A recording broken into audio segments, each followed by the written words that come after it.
Hey guys, how you doing? Kind of at a different angle here with the phone, the camera. So anyway, see if this works. But anyway, I was watching my cousin Aaron's channel, and he just did a video on watch collecting and Holy Grail watches and all that kind of stuff. And my watch collecting is always constantly evolving.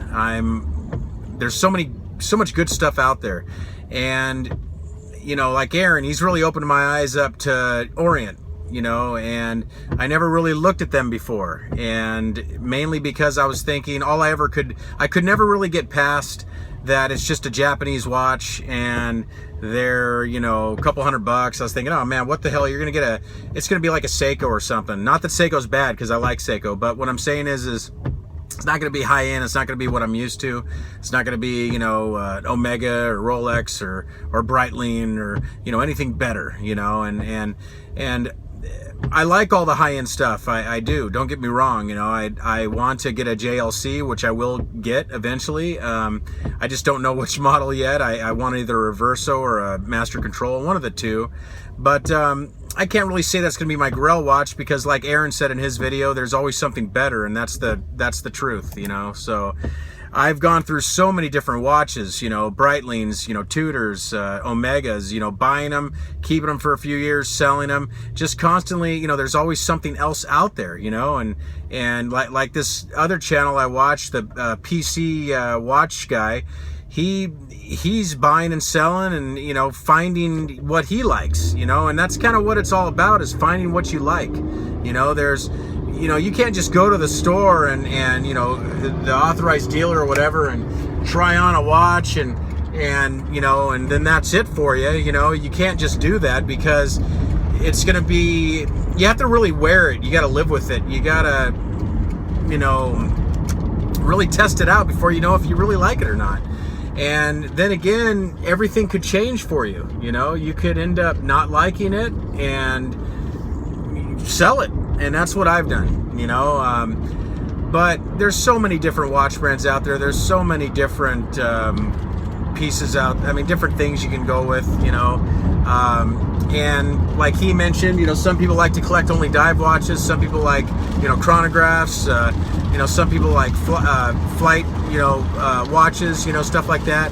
And you know what? For the longest time, I liked divers. I liked chronographs. I had a bunch of different chronographs.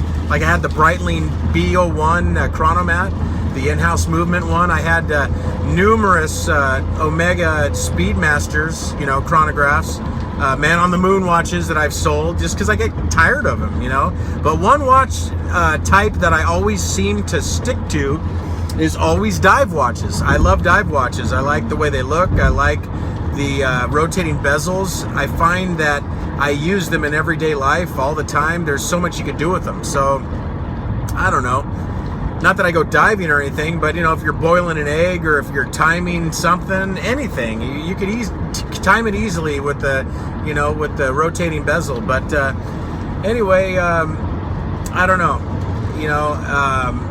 I never thought I'd have so much respect for a brand like Orient, but I do. So I'm always constantly finding new watches and learning more about them and evolving. Rolex will always be one of my brands that I hold up high due to the fact that they're up there. They're, in my opinion, I still feel they're one of the best, and a lot of people hate on them because they have that title. They are up at that tier, and no one's gonna really knock them down.